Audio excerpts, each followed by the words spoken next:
की, जिसमें हुकूमत की कमजोरियां और हुकूमत के जुल्म सितम को आपके सामने रखा है।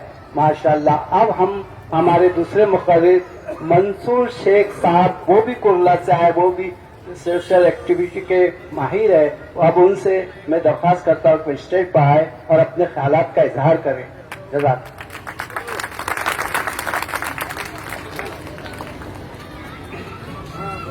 तुम रात लिखो हम चांद लिखेंगे, तुम रात लिखो हम चांद लिखेंगे, तुम जेल में डालो हम दीवार फान लिखेंगे।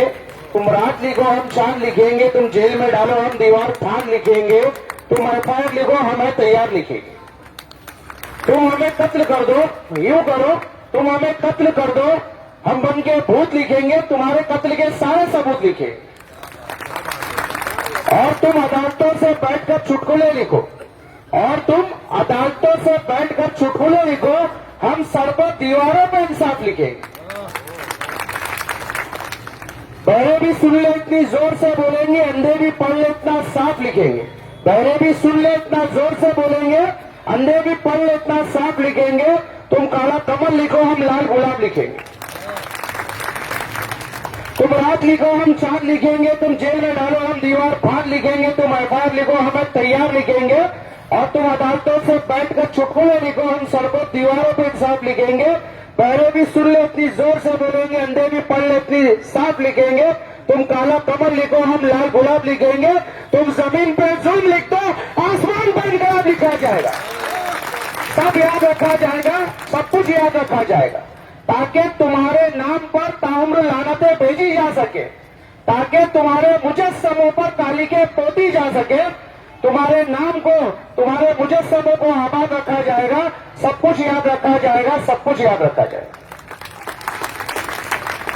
अस्सलाम वालेकुम, मेरा नाम मंसूर शेख है। मैं अपने साथियों के साथ यहाँ आपकी शान में हाजिर हुआ हूँ।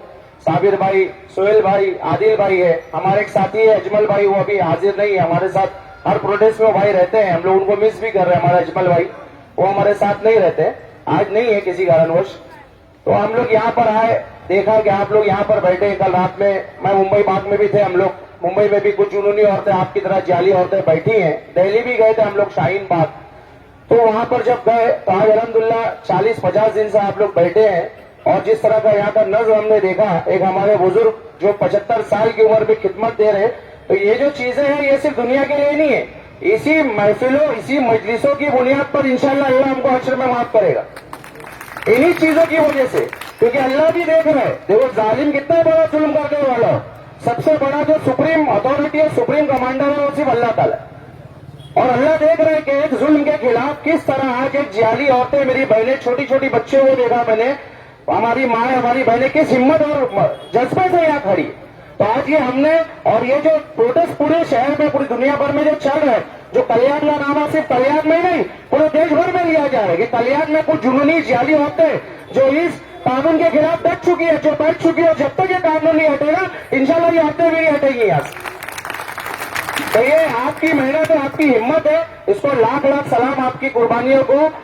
जब हम लोग दिल्ली भी गए थे, बीच में हम लोग 10 दिन वहां थे दिल्ली में, शाहीन बाग में भी गए। शाहीन बाग में जो हमारी दादियां, 90 साल की जो हमारी दादियां हैं जिन्होंने शाहीन बाग को शुरू किया, उनसे हमारी मुलाकात हुई।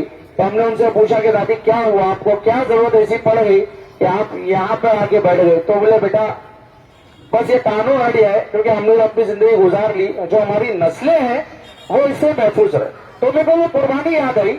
जब मैं बचपन में छोटा था, हिस्ट्री की किताबें पढ़ता था, तो मैं देखता था, पढ़ता था कि भाई 47 के हालात थे, उसके पहले भगत सिंह के हालात थे, उसके पहले सुभाष चंद्र बोस, लेफ्टिनेंट शाहनवाज खान, मोहम्मद अली जौहर की कुर्बानी, अशफाकुल्लाह खान की फांसी, गदर में हमारे उलमाओं की कुर्बानी, हमारे उलमाओं की फांसियां। तो मैं सोचता हूँ कैसे लोग होंगे यार वो। मैं तो उस दौर में पैदा नहीं हुआ, तो मैं कहीं सोचता था शायद मैं बदकिस्मत हूँ कि मैं उस दौर में पैदा नहीं हुआ। लेकिन आज मैं बोल सकता हूँ कि बदकिस्मत नहीं हूँ, मैं बहुत खुशकिस्मत हूँ, क्योंकि मैं आप लोगों के सामने खड़ा हूँ। मैं आज कल्याण शाहीन बाग में आके ऐसे लोगों के बीच में खड़ा हूँ जिनमें से कल इंशाल्लाह भगत सिंह, अशफाकुल्लाह खान, सुखदेव, राजगुरु और महात्मा गांधी निकलेंगे, जिनमें से कल सुभाष चंद्र बोस, लेफ्टिनेंट शाहनवाज खान निकलेंगे। जब भी इतिहास याद करेगा, गदर के अंदर आप यकीन जानिए, सहारनपुर से दिल्ली ये कोई छोटा मोटा रास्ता नहीं है, कई 100 किलोमीटर का रास्ता है। जब गदर हुआ 1857 में, तो सहारनपुर से दिल्ली तक कोई दरख्त ऐसा नहीं बचा था जहां पर हमारे उलमा को शहीद करके लटकाया नहीं गया था अंग्रेजों ने। कोई दरख्त ऐसा नहीं बचा था। हम लोग आज कुर्ला से, हमको नहीं पता कितने दरख्त है कुर्ला से कल्याण 50 किलोमीटर की दूरी पे, लेकिन 50 किलोमीटर नहीं, ऐसी 50 किलोमीटर है, कई 100 किलोमीटर के फासले में कोई दरख्त ऐसा नहीं बचा था जहां पर हमारे उलमाओं की लाशें नहीं टंगी थी। ये कुर्बानी दी हमारे उलमाओं ने, ये कुर्बानी हमारे उलमाओं की कुर्बानी है। गदर में लाखों उलमाओं के सर काटे गए। इस हिंदुस्तान को, इस भारत को बनाने के लिए हमने अपने सर इनकी बुनियादों में ढांसे, तब ये भारत खड़ा हुआ है। और आज ये हमको निकालेंगे। अब कौन निकालेंगे? ये तो राष्ट्रवादी लोग निकालेंगे। ये कौन से राष्ट्रवादी लोग हैं? ये वो राष्ट्रवादी लोग हैं जिन्होंने अंग्रेजों के दौर में अंग्रेजों की मुखबरी की, जिन्होंने अंग्रेजों के दौर में अंग्रेजों से वजीफे लिए। अभी एक वीर का नाम सुनते होंगे जिसका नाम है दामोदर सावरकर। उस सावरकर के नाम पर वीर लगाते हैं। वो सावरकर को जब अंडमान निकोबार की जेल में डाला गया तो वहां पर उसने अंग्रेजों को एक माफीनामा लिख के दिया। ये मैं नहीं बोल रहा हूं, यह रिकॉर्ड चीज है। उसे माफीनामा लिख के दिया कि मुझे आप लोग यहां से रिलीज करो और मैं आइंदा आपके लिए हमेशा वफादार रहूंगा। किसके लिए? अंग्रेजों के लिए। वो आज के वीर है, तो हमेशा मैं वफादार रहूंगा आपके लिए और हमेशा आपको बताऊंगा कि कहां पर किस तरह से चीजें हो रही है, कैसा फ्रीडम मूवमेंट चल रहा है, उसके खिलाफ सब चीजें मैं आपको खुद बताऊंगा। और उसके एवज में सावरकर को 60 रुपए अंग्रेजी हुकूमत उस टाइम वजीफा देती थी। तो जो वजीफा लेने वाली कौन है, हमको राजभक्त सिखाएंगी। ये जो वजीफा लेने वाले, जो अंग्रेजों के तलवे चाटने वाले लोग हैं, वो हमको राजभक्ति सिखाएंगे, राष्ट्रवाद सिखाएंगे। जिन्होंने आजादी के बाद 52 साल तक अपने नागपुर के हेडक्वार्टर पे आरएसएस ने झंडा नहीं लगाया, तिरंगा झंडा नहीं लगाया, अस्सी भगवा झंडा लगाया। क्यों नहीं लगाया भाई? क्योंकि उनको पता है इनको हिंदुस्तान से प्यार ही नहीं है। अरे हम हिंदुस्तान से प्यार करते नहीं, हमसे पूछेंगे। अरे यहाँ की मट्टी से पूछो जिसमें हम रोज 5 शब्द सत्या करते हैं और हर कोने कोने में करोड़ों सालों से हमारे सत्य मौजूद है, वो आपको बताएंगे हम कितना प्यार करते हैं। यहाँ की फिजा से पूछो, जहाँ पर हर फिजा के अंदर हमारी अजान की आवाजें खुली हुई है। इन झाड़ों, इन पेड़ से पूछो जहाँ हमारे उलमाओं की कुर्बानियां है। जब भी गदर का नाम लिया जाएगा तो उन उलमाओं का भी नाम लिया जाएगा जिनकी कुर्बानियां है। जब भी मंगल पांडे का नाम लिया जाएगा तो अशफाकुल्लाह खान का भी नाम लिया जाएगा, उन उलमाओं का भी नाम लिया जाएगा, उनके साथ जो बटालियन में उनका भी नाम लिया जाएगा। जब भी राम प्रसाद बिस्मिल का नाम लिया जाएगा तब भी अशफाकुल्लाह खान का नाम लिया जाएगा। जब भी सुभाष चंद्र बोस का नाम लिया जाएगा तो उनकी आजाद हिंद फौज में लेफ्टिनेंट शाहनवाज खान का भी नाम लिया जाएगा। और जब भी महात्मा गांधी का नाम लिया जाएगा उनके साथ शाना बशाना चलने वाले मौलाना अबुल कलाम आजाद का भी नाम लिया जाएगा। तो ये हमारे असलाफ थे जो इस मिट्टी में दफने, और हमें फख्र है कि उस मिट्टी में दफने, और इंशाल्लाह हम भी मर के इसी मिट्टी में दफन होंगे। हम कहीं नहीं जाने वाले और किसी की मां ने ऐसा कोई बेटा नहीं जनी जो हमको हिंदुस्तान से निकाल सके। इंशाल्लाह हमारे असलाफ भी इसी में, उनकी हड्डियां भी इसी में गली है, हमारी मिट्टी और हमारी हड्डियां भी इसी मिट्टी में गलेगी इंशाल्लाह ताला। मैं दिल्ली में था तो हमारी बच्चियां इंटरव्यू दे रही थी। शाहीन भाई के काफी बड़ा इलाका है, वहां पर बहुत अल्हम्दुलिल्लाह बहुत ऑर्गेनाइज वे में सब चल रहा है। तो किसी ने एक मेरी बहन से पूछा, मैं हम लोग अतराफ में खड़े थे, कि आप लोग यहाँ बैठे आपको 500 रुपया मिल रहा है और बिरयानी मिल रही है। तो मेरी बहन ने बोली, भाई ठंडी का मौसम था जनवरी या फरवरी में, उसने बोली ये जैकेट 8,000 रुपए की है, जूता 5,000 रुपए है। तो अगर आपको किसी को 500,000 की जरूरत है आप हमारे पास भेज दीजिए तो आप उनको दे देंगे। एक सरदार जी जिससे हम लोग खुद मिले पर्सनल, टीएस बिंद्रा नाम का, जब उसने देखा कि इतनी बड़ी तादाद में हमारी बहनें बच्चियां वहां बैठी हैं तो उसने आगे लंगर शुरू किया। जब उसके पास पैसे खत्म हो गए तो उसने उस लंगर को चलाने के लिए अपने फ्लैट भेज दिया। आप सोचिए उस कुर्बानी का लेवल सोचिए। एक मेरी बहन नाजिया नाम की, जब हम लोग उससे मिले हम लोग बात नहीं कर पाए, आवाज बंद हो गई, आवाज जम गई, हलक में बैठ गई, क्योंकि 4 दिन पहले उसके बच्चे का इंतकाल हुआ। 3 दिन बाद वो बहन मेरी नाजिया उस बच्चे को लेके आती थी प्रोटेस्ट में, और वहां आने के बाद उस बच्चे को ठंड लग गई और ठंड लगने के बाद उसका इंतकाल हो गया। 3 दिन के बाद मेरी बहन वो नाजिया वापिस आके प्रोटेस्ट में बैठी। ये उसकी कुर्बानी है। लंदन, अमेरिका और चाइना से, जापान से आना कुर्बानी है, ये कुर्बानी बैठना है। तो मैं वही बोल रहा हूँ, जो आप लोग बैठे बहुत बड़ी बात है। तो ये मनोवादी और फांसीवादी सरकार को समझना होगा कि हम जब तक बैठेंगे हमारी हड्डी हमारे बाहर नहीं, हमारी जान भी चलेगी लेकिन हम उठेंगे इंशाल्लाह ताला, और तुमको तुम्हारे मुंह पे कानून को वापिस मारेंगे इंशाल्लाह ताला। और मर्द तो बहुत दूर की बात है, हमारी औरतें ही काफी है तुम्हारे, क्योंकि जब मर्द आते हैं लड़ने के लिए तो फिर मर्द निकलते हैं, जब हिजड़ आएंगे तो हमारी औरतें इंशाल्लाह ताला काफी होंगे। तो इस मनुवादी फासिस्टों सरकार को समझना पड़ेगा। एक 57 साल की हमारी बहन खातून जो आती थी वहां पर, उनको हार्ट का प्रॉब्लम था, फिर भी वो डेली ठंडी में आके बैठती थी वहां पर 12 घंटे, उनका दिल का दौरा पड़ने से इंतकाल हो गया। वो तो शहीद हो गए अल्हम्दुलिल्लाह, लेकिन आप सोचिए कितनी बड़ी कुर्बानी थी उन्होंने।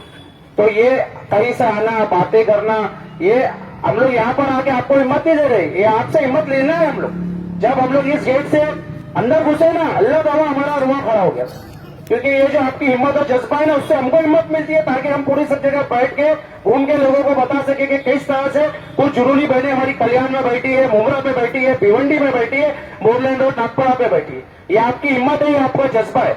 और कुछ लोग, जब हम लोगों ने पहला प्रोटेस्ट किया 14 दिसंबर को कुर्ला में, पूरे बॉम्बे का पहला प्रोटेस्ट हुआ, हमारे साथी हमने मिलकर किया। वो 15 दिसंबर को 14 दिसंबर को प्रोटेस्ट हुआ, 15 दिसंबर जेएनयू पे हमला हुआ।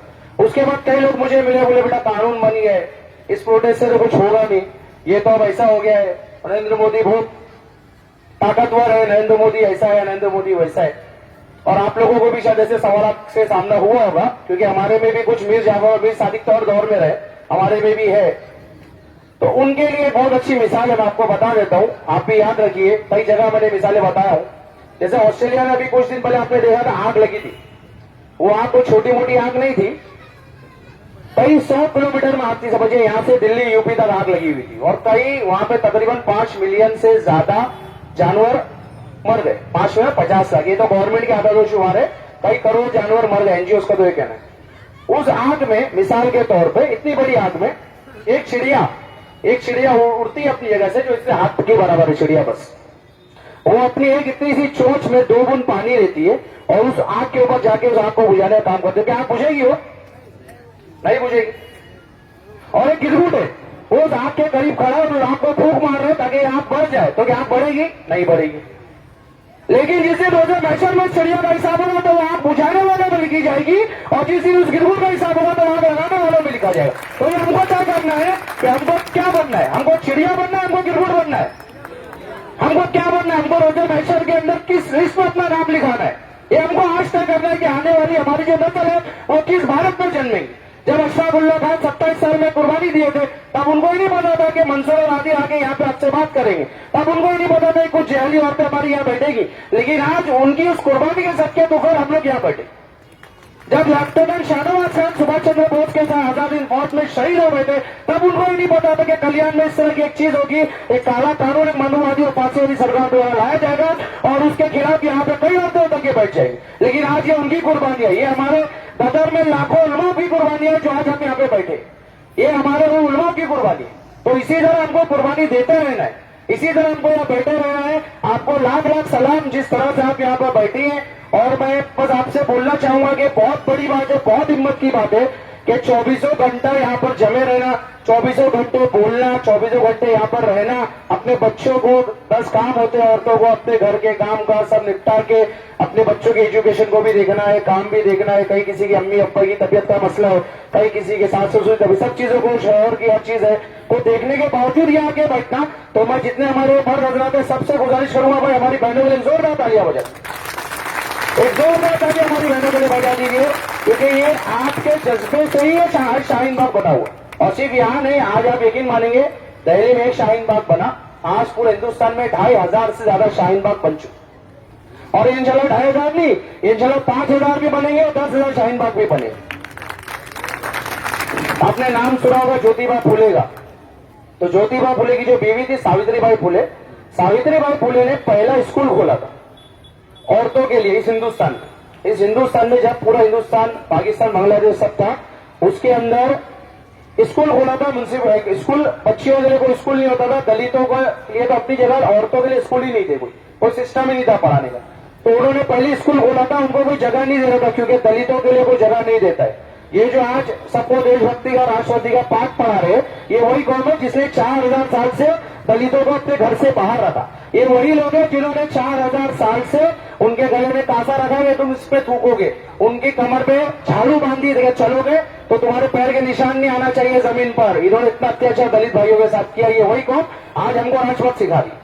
तो जब सावित्रीबाई फुले उठी और उनको एक स्कूल बनाना था, उस स्कूल के लिए जगह देने वाली औरत का नाम है बीबी फातिमा।